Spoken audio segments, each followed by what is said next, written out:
Boa noite, olá, boa noite pessoal, vocês aí que estão ligadinhos na nossa página no facebook.com/Cursilho de Foz, Decolores, Viva a Vida! Hoje, dia 29 de junho, o dia que nós celebramos aí em honra ao nosso padroeiro São Paulo Apóstolo, ontem que foi a solenidade na Santa Missa, rezamos aí São Pedro e São Paulo, mas é hoje o dia oficial. Para nós é uma alegria estar aqui no dia do nosso padroeiro, reunidinhos na nossa noite de formação, live com Jesus. Agradecemos aí a participação de todos os GERs que estão ligadinhos aí, gente do Brasil todo, e todos vocês que já estão mandando seus comentários. Lembrando que por ser uma formação, aqui é dinâmico, então você vai mandando suas perguntas, suas complementações aí pelos comentários, e aí lá no finalzinho, a gente vai passando para o nosso convidado as suas perguntas e ele vai respondendo na medida do possível e dentro aí do tempo programado para hoje. Então participe da nossa live por meio dos nossos comentários. Sem mais delongas, quero chamar aqui para a nossa live o nosso coordenador diocesano, nosso querido Emerson Halp, direto de Foz do Iguaçu. Oi, Emerson, tudo bem?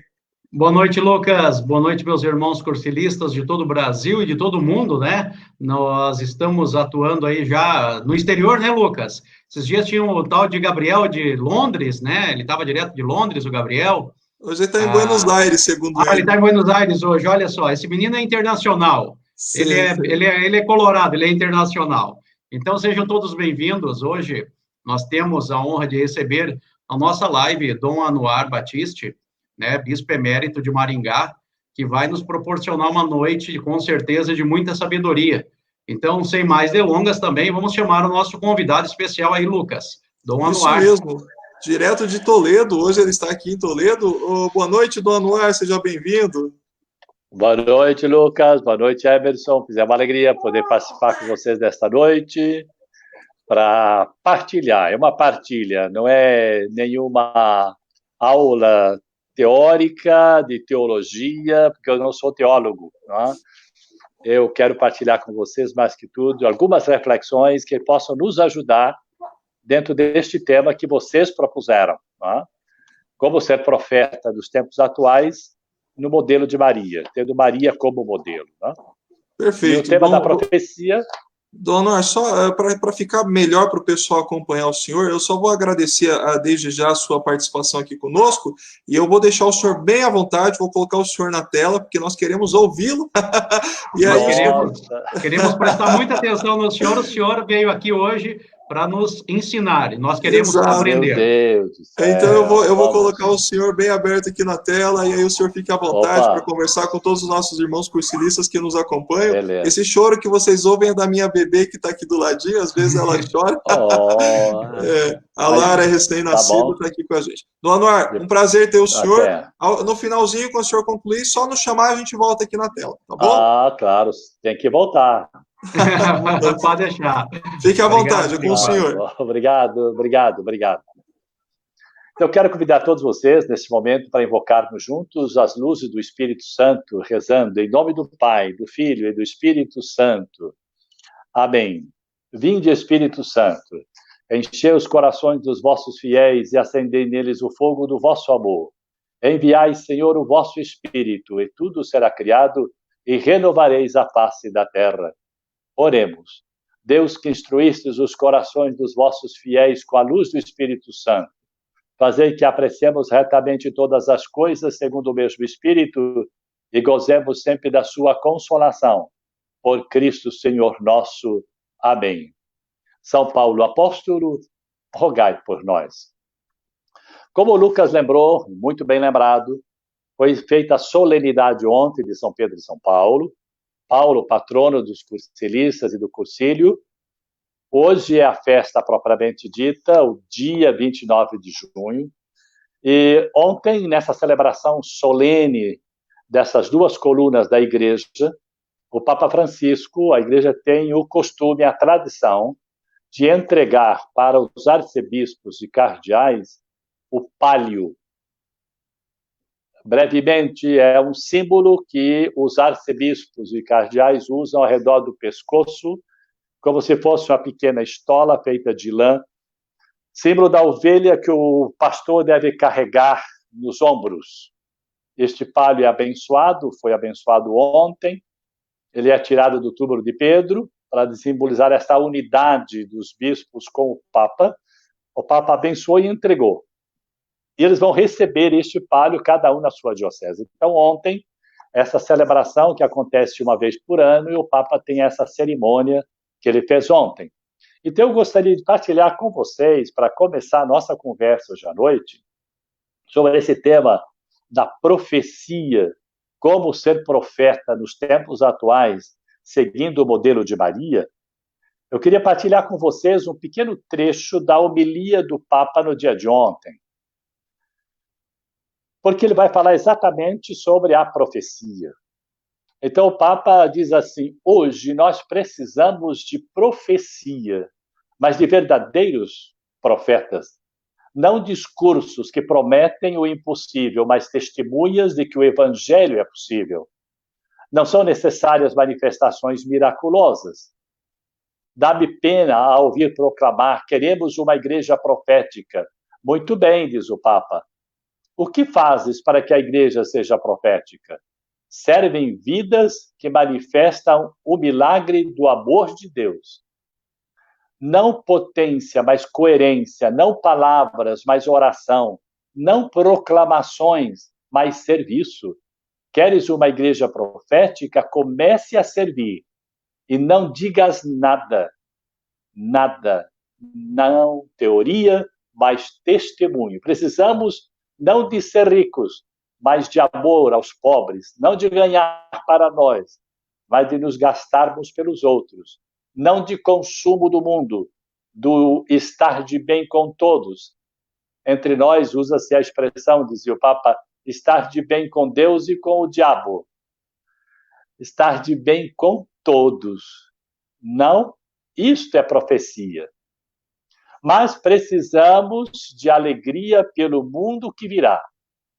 Não daqueles projetos pastorais que parecem conter a si mesmo a própria eficiência, como se fossem sacramentos. Projetos pastorais eficientes. Não.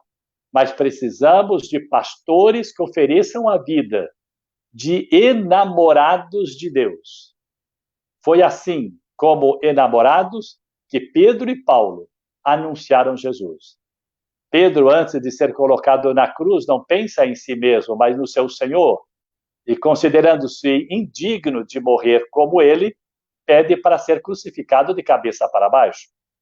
Paulo está para ser decapitado e pensa só em dar a vida, escrevendo que quer ser oferecido como sacrifício. Na segunda carta a Timóteo, no capítulo 4. Isso é profecia, e não palavras. Isso é profecia, a profecia que muda a história. Eu penso que esse pensamento do Papa, da homilia de ontem, nos chama para aquilo que é, de fato, essencial neste caminho que todos nós estamos fazendo. Porque, querendo ou não, nós estamos dentro de um movimento chamado Cursilho de Cristandade, na Igreja Católica Apostólica Romana. Para quê? Para ser cursilista? Não. Para ser discípulo de Jesus. Para mim poder ser melhor discípulo de Jesus, melhor seguidor de Jesus, eu estou no cursilho. O cursilho é um instrumento que me ajuda a ser mais discípulo de Jesus, seguidor de Jesus. E ser discípulo de Jesus, todos nós, pelo batismo, somos chamados a ser missionários. Missionários de Jesus. Então, para exercer esta vocação primeira, esse chamado primeiro, que é para todos nós, eu primeiro fui chamado a ser discípulo de Jesus, a ser cristão, a ser missionário, como batizado. Depois é que veio a vocação sacerdotal. Depois me chamaram para ser bispo, depois me chamaram para ser arcebispo. Tudo veio depois como consequência da minha resposta como batizado, como missionário de Jesus Cristo na minha vida particular. Portanto, todos nós somos discípulos de Jesus. E a igreja, na sua variedade de carismas, que o Espírito Santo vai suscitando, cada ano, cada época da história, suscita um carisma próprio para nos ajudar a ser melhores. E aqui nós estamos falando do carisma próprio do Cursilho de Cristandade, que tem a sua história, que todos vocês conhecem melhor que eu, não é? Mas que foi criado na igreja pelo Espírito Santo para nos tornar verdadeiros discípulos de Jesus. Não é para ser cursilista, mas é para ser discípulo de Jesus através do cursilho. O cursilho é instrumento. E o cursilho agora propõe para todos os cursilistas do Brasil a proposta de ser santos. Ser santos através da profecia, ou seja, ser profeta a exemplo de Maria. E como o Papa disse, resumidamente, profeta é aquele que está aí sempre à disposição para servir e para estabelecer relacionamento verdadeiro.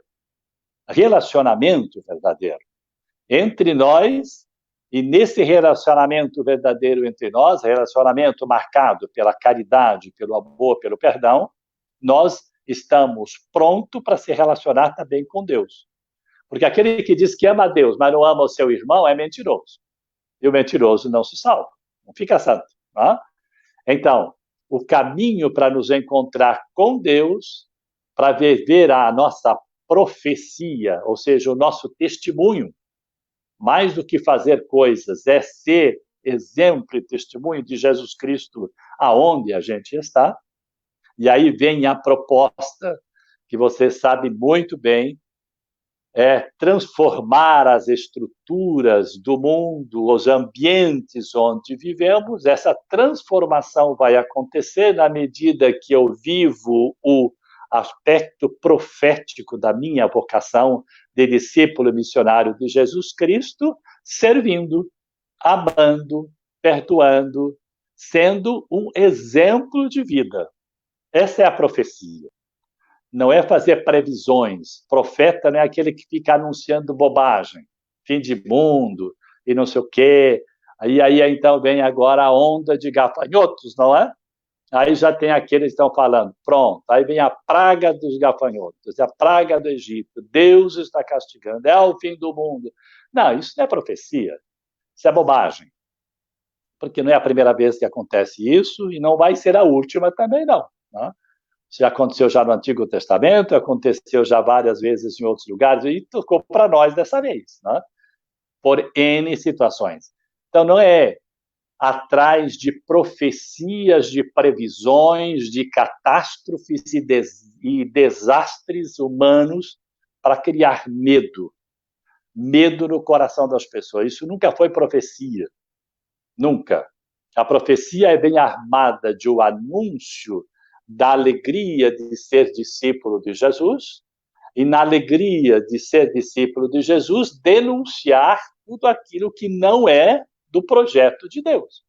Então, a profecia tem esses dois aspectos, do anúncio e da denúncia, e da proclamação de um tempo novo, de um tempo diferente.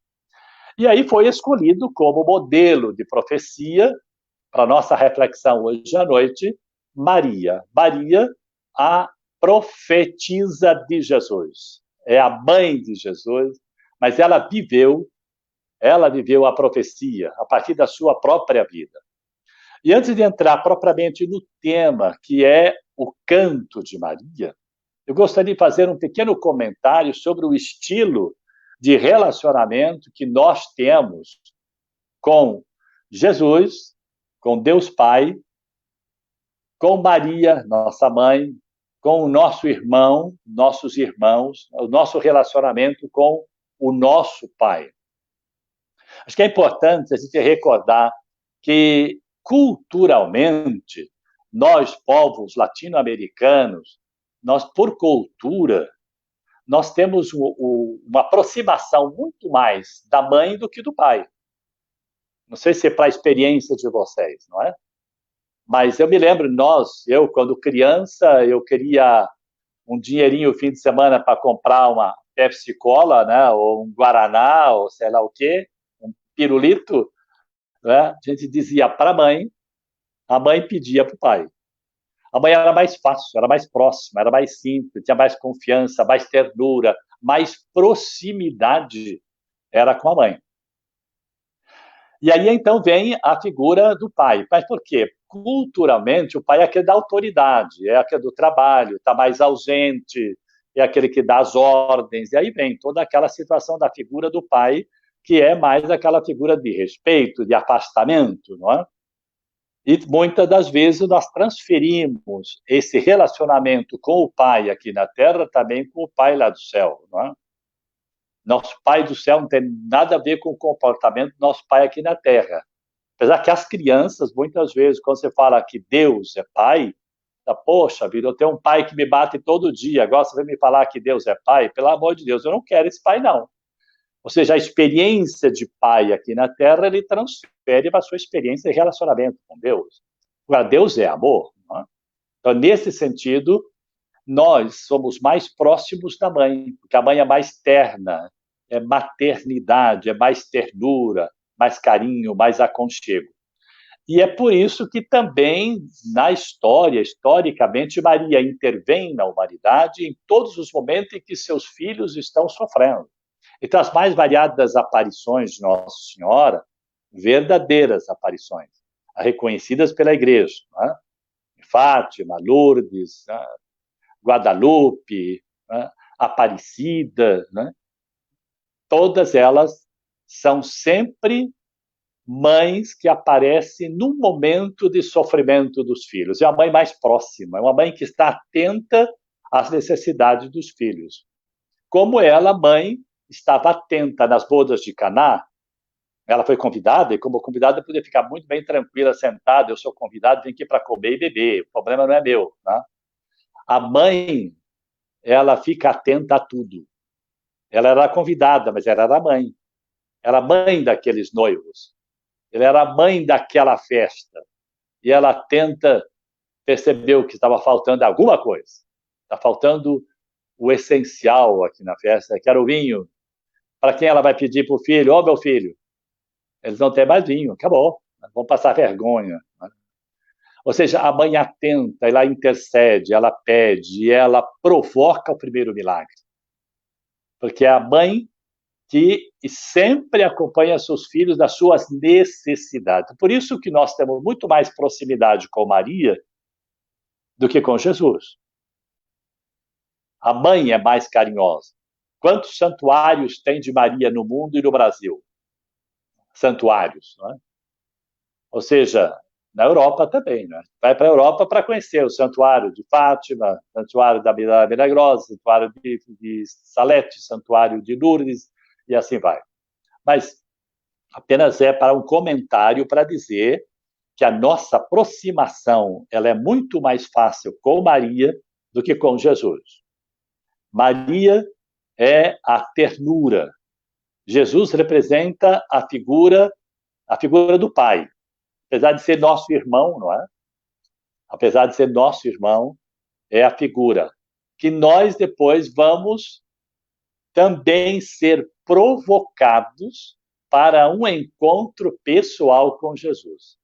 Por quê? Porque Maria não quer um povo para si. Maria não é deusa. Ela não quer uma comunidade para ela, não. Ela sempre aponta para Jesus. Façam tudo o que ele vos disser.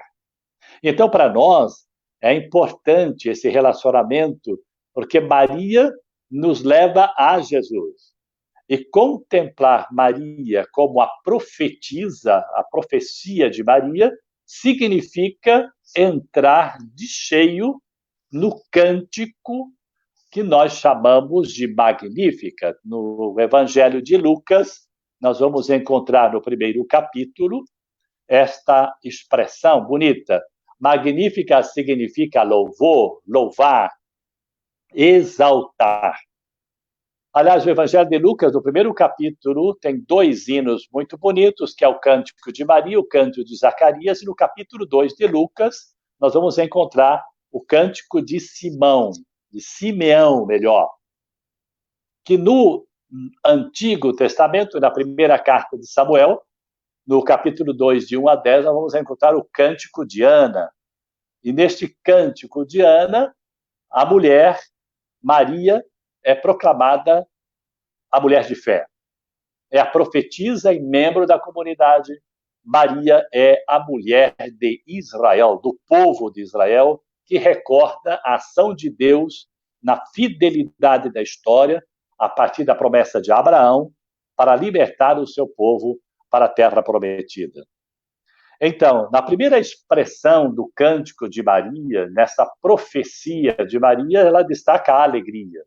A minha alma engrandece o Senhor, exulta meu espírito em Deus, meu Salvador.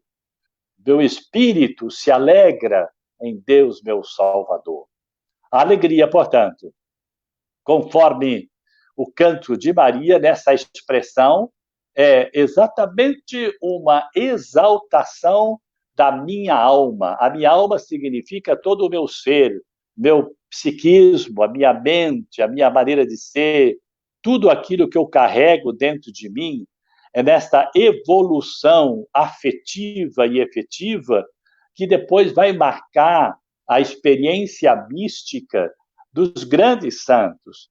Esta alma que se encontra totalmente com Deus na alegria de poder ser, de fato, proclamada como rainha e ela proclamada mãe de todas as gerações. Então, Magnífica inicia-se com esta explosão de alegria. Essa é uma das características da profetisa.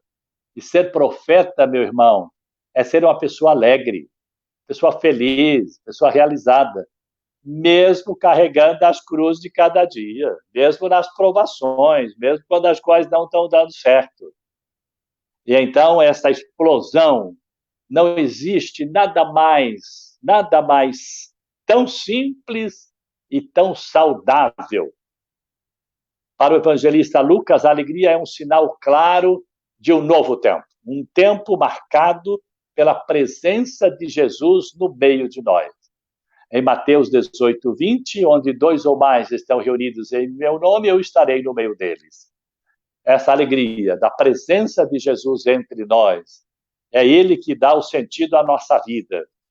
Portanto, a primeira característica da profetisa Maria e o profeta de hoje é a alegria.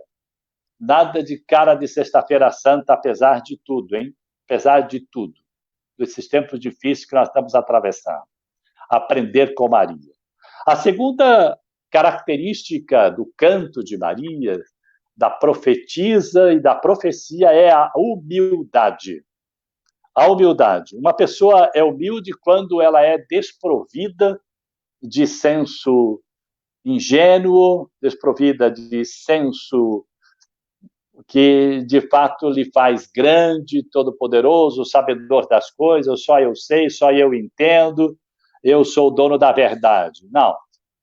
A humildade é exatamente sentir-se pequeno, sentir-se pobre, sentir-se, às vezes, calado e tímido.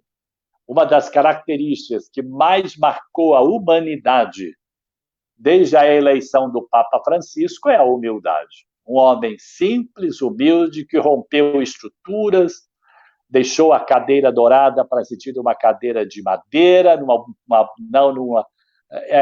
num apartamento distante, isolado, mas para ficar numa casa comum, onde moram várias pessoas, escolheu almoçar todo dia junto com todos os funcionários que almoçam no refeitório comum, pega o bandejão todo dia, vai na fila, e lá serve a comida, e aí combinaram entre eles. Bem, na hora do almoço, vamos deixar o Papa comer sozinho lá no cantinho dele, a menos que na hora do almoço pode refrescar a cabeça, que ninguém fique enchendo a cabeça dele lá com outras coisas, não é?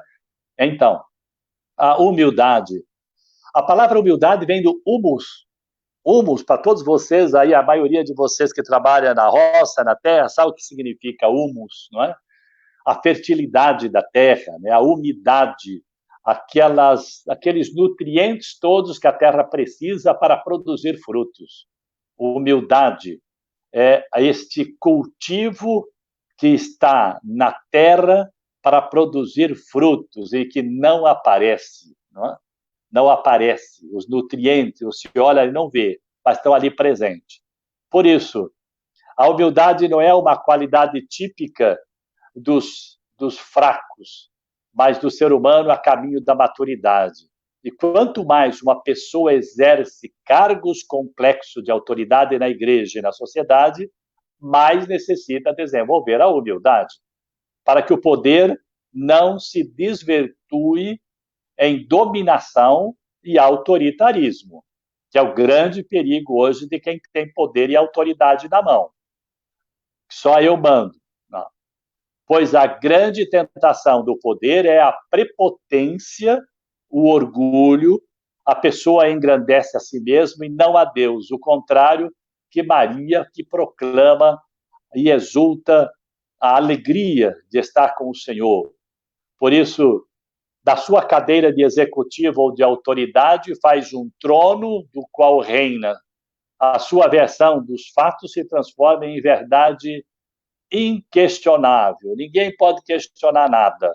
Só escuta a si mesmo, cercando-se de uma corja de bajuladores para reformar e reforçar o seu próprio ego doente, substitui o diálogo pela força, aqui mando eu, aquela expressão dos italianos, qui comando io, ao se revelar e elevar demasiadamente grande, e aí falta a humildade. E faltou a humildade, falta tudo. Não? Seja para quem seja, principalmente para quem tem, de fato, autoridade. E aí, então, a humildade é diferente de humilhação. A humilhação. Ser humilhados, não é? Na Escritura também usa a humilhação da sua serva, né? Ou seja, a humilhação que significa tornar-se escravo. Escravo aqui é expressão que também se usa para dizer que Jesus se fez escravo da humanidade, ou seja, servo da humanidade. Ele fez aquilo que ninguém queria fazer, não é? E especialmente na hora da entrega da sua vida. E Jesus fez várias vezes, né? Então, ali o escravo lavou os pés do seu discípulo, assim como eu lavei os pés dos discípulos, vocês deveis lavar uns dos outros. Ou seja, é a escravidão, é a humilhação, no aspecto positivo, não é? Uma humilhação misturada com humildade, não é verdade? Então, o humilde que não cede diante da humilhação, mas resiste na fé, persiste sempre de uma forma autoritária. Por isso, acreditar em Deus que é justo sempre vale ser pobre de coração.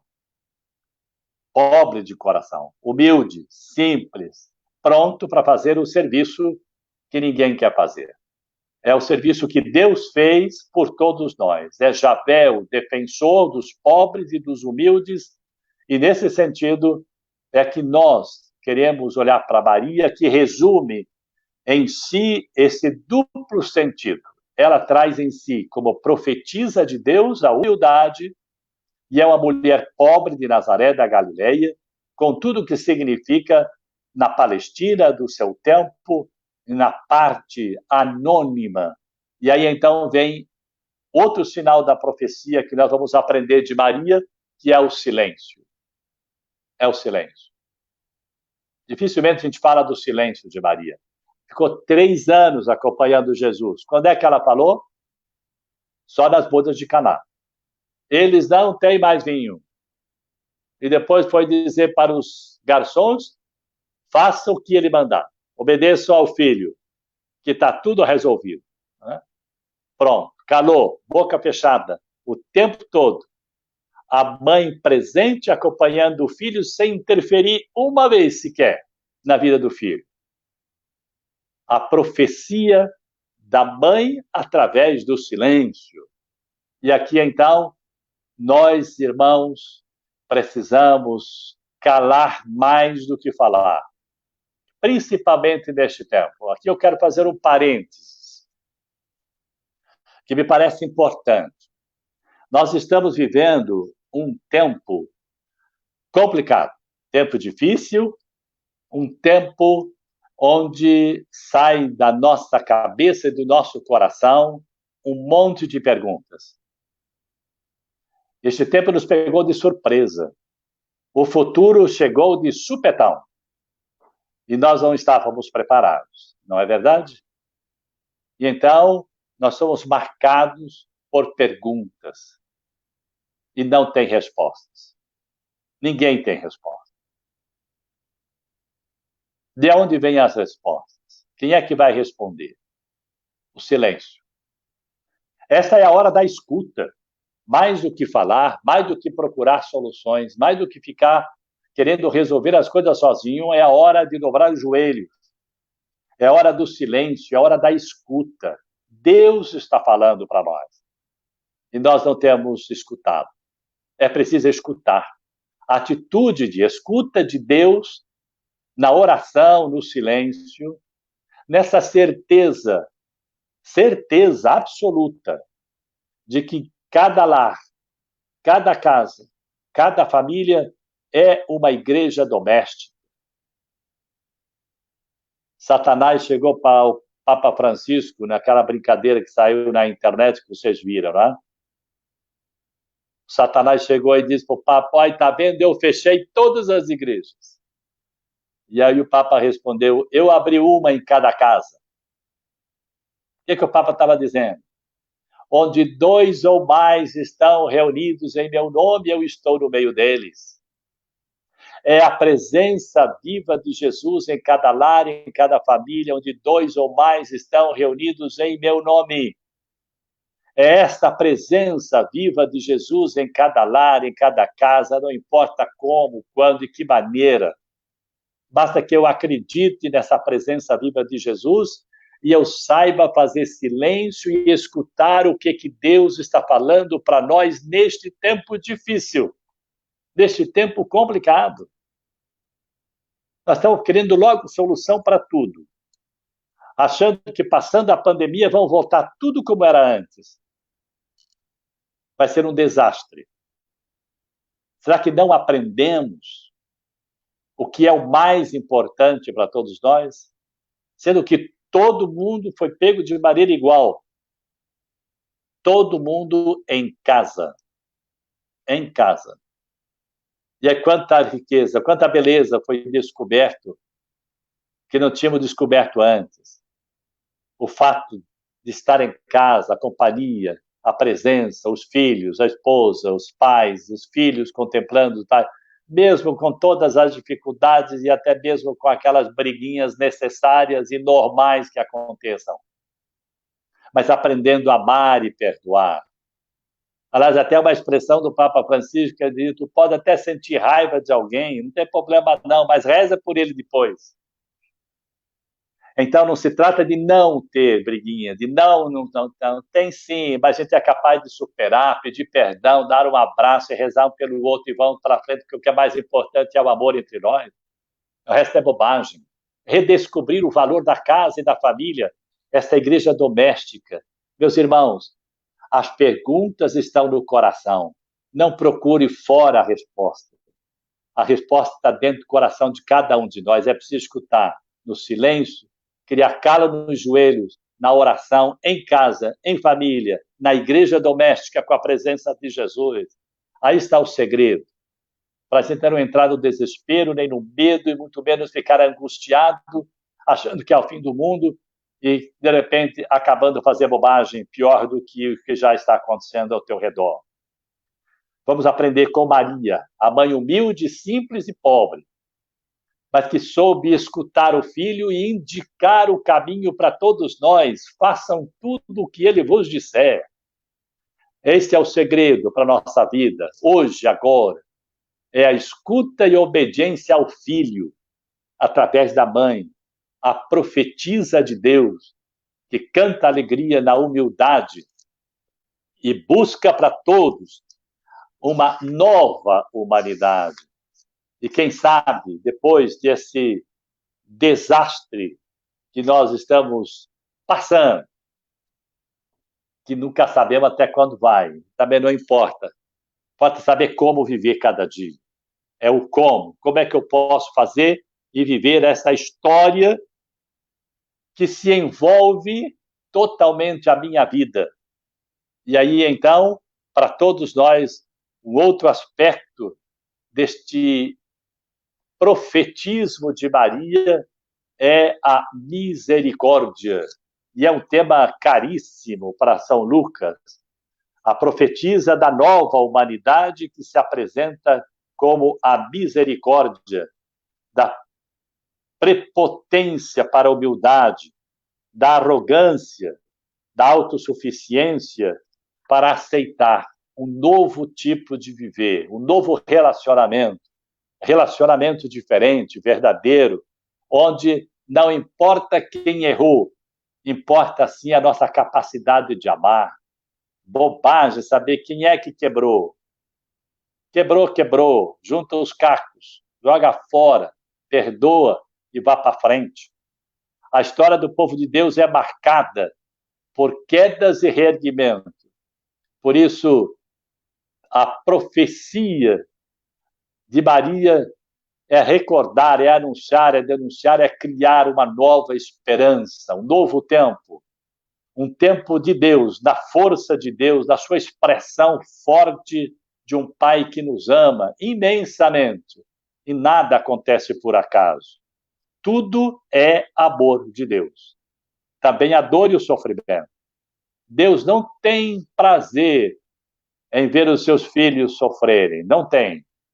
Mas a experiência de Deus não nos afasta do mundo. E como profetas a partir de Jesus e cristãos discípulos, nós queremos viver e reviver uma nova aliança. Uma nova aliança marcada pela misericórdia. Sede misericordioso como o vosso Pai é misericordioso. Abba, Pai, o Paizinho. Em Lucas, o capítulo 7, versículo 13, quando Jesus encontra a pobre viúva de Naim, que levava seu filho para ser sepultado. Jesus tem compaixão, se encontra com ela e diz, não chore. Talita cum, levanta, menina. A misericórdia de Deus Pai, marcada pelo pastor que vai atrás da ovelha perdida, tem mais alegria por um só que se converte do que por 99 que não precisa de penitência. Que vamos encontrar belíssimo no capítulo 15 de São Lucas. O pastor que vai atrás da ovelha perdida, a mulher que encontra a moeda perdida, o pai que espera o filho que saiu de casa, que gastou toda a sua riqueza, e o pai acolhe, abraça, e volta a dar a dignidade para aquele filho que perdeu tudo. Não só o dinheiro, mas a própria dignidade. Voltou arrebentado, sem roupa, sem nada. E o pai devolve a dignidade. É essa misericórdia, é este o canto de Maria, que se alegra como bem-aventurada, chamada por todas as gerações. E é todas as gerações, é o mundo todo que tem um amor de especial predileção por Maria. Todos os países do mundo têm uma padroeira. Sempre, todas. Maria não fez isso para engrandecer-se, não. Mas todas as gerações chamarão bem-aventurada, bendita, porque ela se mostrou sem medo, corajosa, acompanhando Jesus até o pé da cruz. Por isso, dispersa os soberbos, derruba dos tronos poderosos e eleva os humildes, enche de bens os famintos e despede aqueles que têm tudo sem nada. Maria, a profetisa de Deus, aquela que abre o coração e que deixa sair dela, desse coração de mãe, a ternura, o amor, e principalmente marca a vida do filho através do silêncio. A mãe do silêncio, a mãe da presença, sempre presente, acompanhando tudo, até o pé da cruz. E no pé da cruz, Jesus a entrega para seu filho. Filho, chama João, o discípulo amado, aquele que reclinou a cabeça no ombro de Jesus na última ceia. Olha, eis a tua mãe. Aí está a tua mãe. Eu não quero só para mim, ela é tua também. E a palavra de Deus diz que o discípulo levou para a sua casa. Então, meus irmãos, hoje à noite nós queremos também levar essa profetisa conosco. Eu sei que todos têm um grande amor por Nossa Senhora. Todos têm. Maria, a mãe de Deus e nossa mãe, a profetisa do Magnífica, a profetisa que acompanhou a vida de Jesus em todos os momentos, na alegria, na humildade, no compromisso de mãe. E que depois termina na casa do discípulo, o discípulo amado. E assim nós também vamos levar Maria conosco, que nos dê força e coragem para marcar a nossa vida pelo testemunho, pela alegria, pelo serviço, e não pelo fazer. Fazer. Mais do que tudo é o silêncio. E o silêncio feito no segredo, que a tua mão direita não saiba o que faz a esquerda. É o segredo de fazer as coisas por Deus. E aqui quero lembrar esse gesto bonito de solidariedade, nesse tempo onde tudo parece ser destruição, onde tudo parece terminar. Olhai os lírios do campo. Olha só, esses lírios bonitos do grupo, do Cursilho, que fez esse gesto generoso, bonito, centenas de fraldas, de mais de 7 mil quilos de alimentos recolhidos. Isso é profecia, isso é serviço, isso é solidariedade.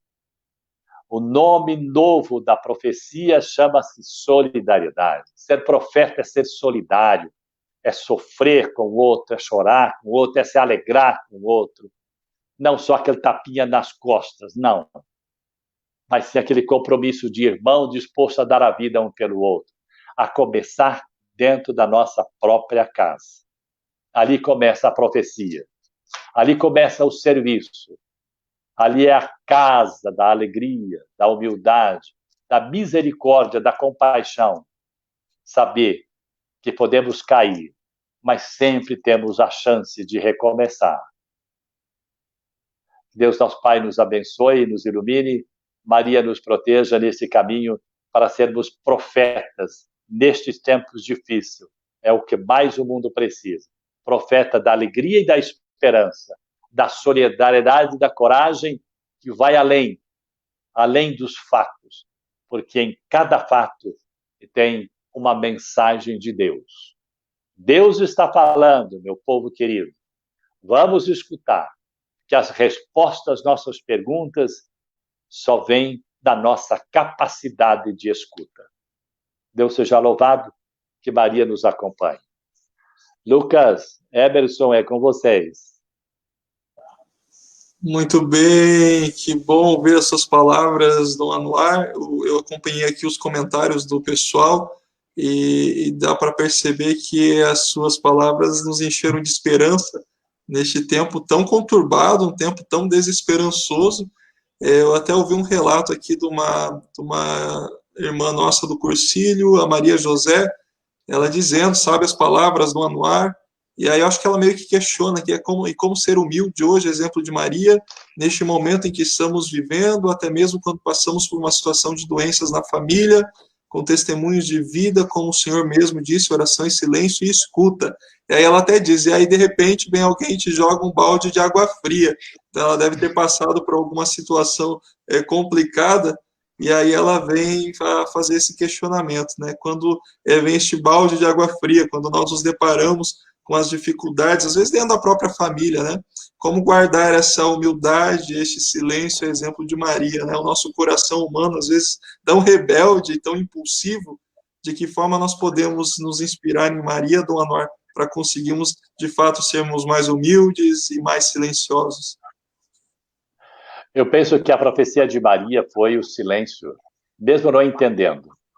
Pode ser a situação mais difícil. Existe uma situação igual à de Maria, acompanhar o filho no silêncio, de palácio de Pilatos ao palácio de Herodes, passar a noite toda sendo flagelado, coroado de espinho, maltratado, carregando uma cruz que não podia, caiu 3 vezes.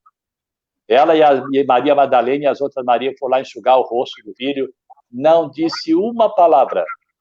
Existe sofrimento maior do que você ver um filho sofrendo e você não pode fazer absolutamente nada? Ali está a profecia de Maria. É sofrer calada, mas saber que o sofrimento não é inútil. O sofrimento é redentor. Aquilo que Paulo vai dizer na sua carta, completa em mim o que falta a paixão de Cristo. Então, nosso sofrimento, esse sofrimento dessa minha irmã que agora está sofrendo porque uma doença, ou porque lá o vírus caiu lá na casa, tem gente no hospital, tem gente na UTI. Esse sofrimento não é inútil. É preciso colocá-lo. Senhor, seja feita a tua vontade, não a minha. Porque nada acontece por acaso. Nada. Tudo é amor de Deus. E quando a gente olha nessa perspectiva do amor de Deus, tudo tem saída, tudo tem solução. Uma grande mística italiana deste século, né? Faleceu nesse século, ela dizia, só quem passa pelo fogo da dor chega ao incêndio do amor. Só quem sabe sofrer é capaz de amar. Belas palavras, Dom Anuar. Realmente o senhor bem lembrou do nosso profetismo. Nós do movimento do Cursilho, nós também neste momento de pandemia, como o senhor bem colocou, estamos tentando também sermos profetas, mostrarmos realmente a nossa solidariedade com os nossos irmãos, como o senhor bem lembrou, nós fizemos a arrecadação de quase 600 pacotes de fraldas para o Lar dos Velhinhos aqui em Foz do Iguaçu.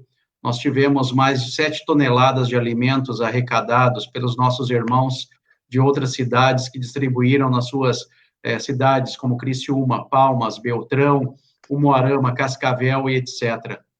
E quantas vezes as pessoas olham para nós e nos julgam, e às vezes parece que esse fardo é pesado, realmente. Mas muitas vezes eu me pego também no silêncio com a nossa mãezinha do Anuar, conversando com ela. Mãe, me ajude, me cubra com o seu manto sagrado. Porque às vezes os fardos da vida realmente são um pouco mais pesados. E nós temos que buscar essa oração diariamente, não é mesmo, Anuar? Sem dúvida. Sem dúvida. Olha, este caminho do silêncio. E olha, orar, rezar, não é dizer fórmulas, não é repetir o Pai Nosso 500 vezes. É rezar também o Pai Nosso. É rezar 1000 Ave-Marias, como muitos irmãos nossos rezam 1000 Ave-Marias toda semana. Sim, é repetir fórmula. Mas a oração é a oração da escuta, do silêncio. Mais do que dizer palavras. Dizer, oh meu Deus, eu não sei o que falar nesta hora. Fala para mim, eu quero te escutar, eu não sei, eu estou sem palavra, minha dor é demais, meu sofrimento é demais. Fale isso e escuta o que Deus tem para falar. E aqui então vem aquele exemplo do nosso patrono, o padre São João Maria Vianney, o cura de Ars, né? Ele na paróquia via que todas as manhãs um senhor simples, um colono lá do sítio, vinha, passava na igreja e ficava lá 1 hora, 2 horas sentado, olhando para o sacrário. Isso foi 1 vez, foi 2, foi 3, tá.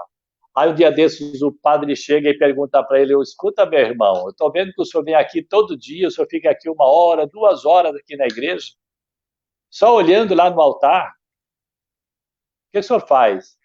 Falou assim, eu não faço nada não, seu padre. Eu olho para ele e ele olha para mim. Pronto. Essa oração, né? Eu olho para ele e ele olha para mim. Pronto, ficava ali 1 hora, 2 horas, né?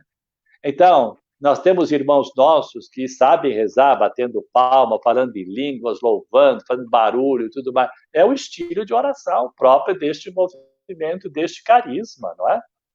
Mas eu penso que nós hoje, mais do que dizer palavras, nós precisamos escutar. Deus está falando e nós não estamos escutando. Dom Anuar, aproveitando, eu peço desculpas, vai ter um pouco de choro de bebê que eu não tenho o que fazer. Tá certo, faz parte, louvado seja Deus.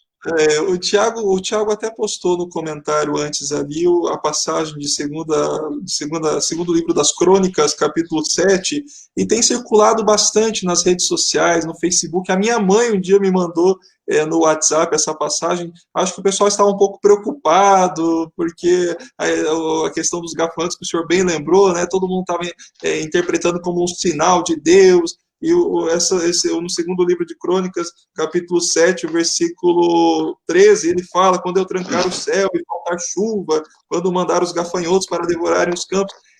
Eu não sei se é por conta de tudo que está acontecendo, mas o povo já está começando a procurar também algumas explicações bíblicas para as mazelas que a humanidade tem passado. Eu acho que, não sei se é correto dizer isso, mas mais do que nos preocuparmos, talvez, em achar passagens bíblicas que justifiquem as catástrofes, acho que é hora de nós focarmos também um pouquinho em reforçar nossa espiritualidade e reforçar nossa esperança que vem do Senhor, que nem tudo também é o sinal de que Deus está bravo conosco, né? Às vezes são meras situações históricas e condições da natureza também que nos são impostas em razão do mau cuidado com a casa comum, não é mesmo? Não, de fato, eu acredito que a gente não pode ser catastrófico, não é? Que agora é o fim do mundo, que agora está acabando o mundo, que é o fim do mundo, não. Isso já o povo do Egito, o povo liberto, você citava Levítico, mas também o livro de Êxodo, no capítulo 10, versículo 14, fala exatamente isso, né?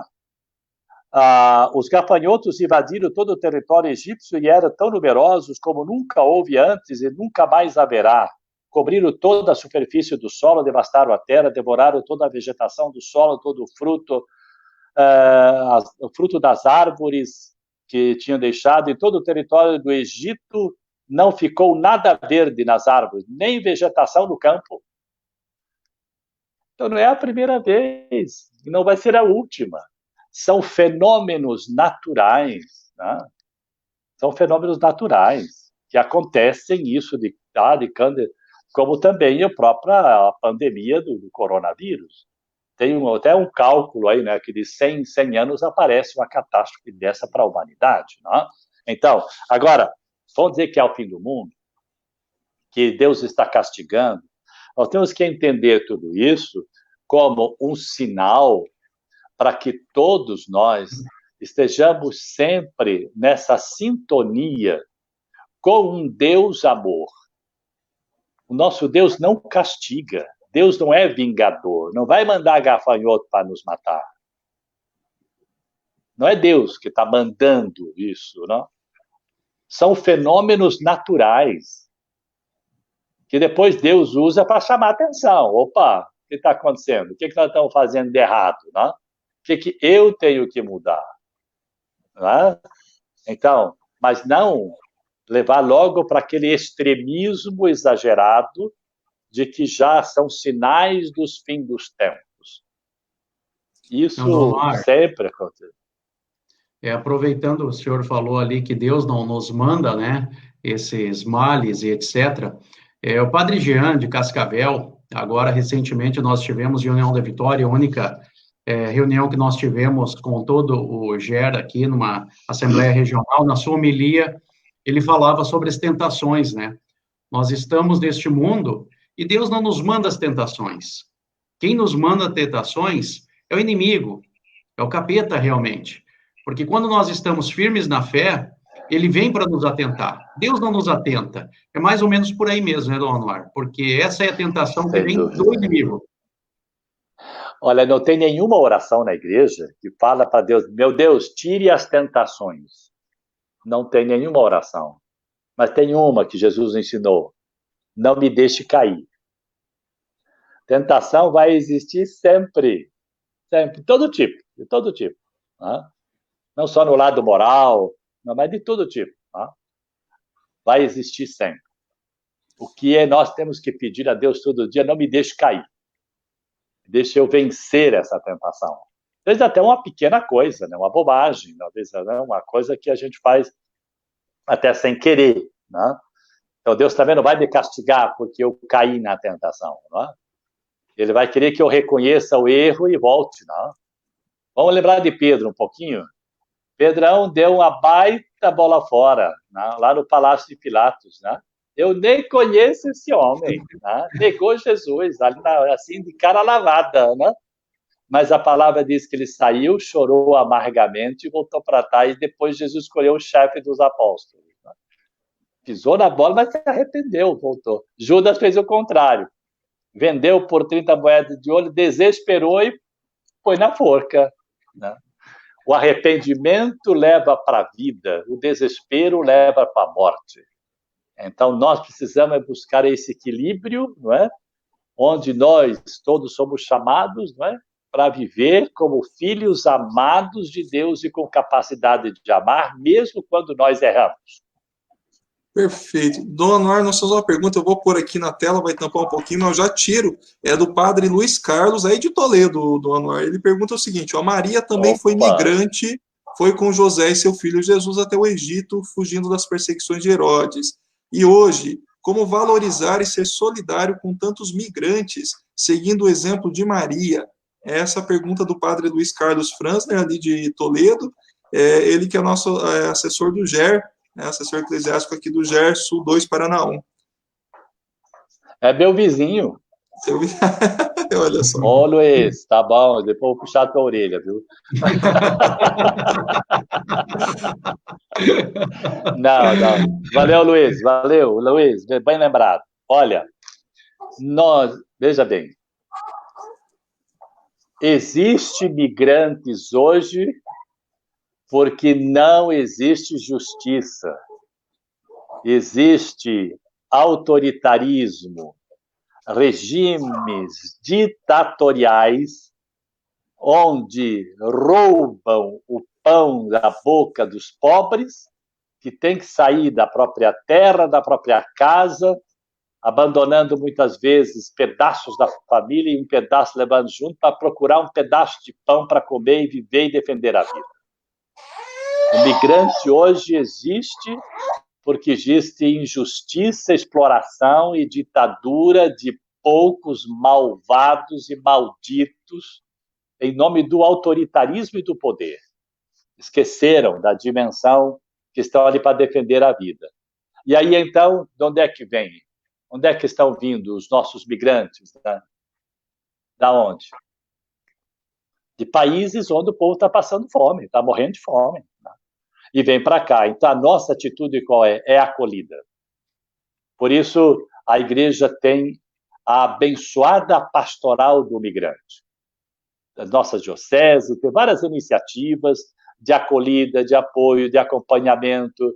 E aí nós percebemos aí muitos deles trabalhando na construção civil, uns trabalhando no comércio, trabalhando nas empresas, foram acolhidos, a família, ou só ele com alguns dos filhos, enfim. Então, a nossa atitude sempre é essa, não é o julgamento, mas sim é a acolhida, porque é um irmão nosso que está simplesmente em busca de um pedaço de pão e um cantinho para morar. E conseguir pão para eles e conseguir pão para mandar para aqueles que ainda ficaram para trás, que não conseguiram chegar onde eles chegaram. Tá? Só isso, nada mais. O imigrante não quer riqueza, não quer nada. Né? Ele quer simplesmente vida e dignidade. E é o nosso caminho. Né? Amar o próximo como a nós mesmos. Esse é o mandamento de Deus. Né?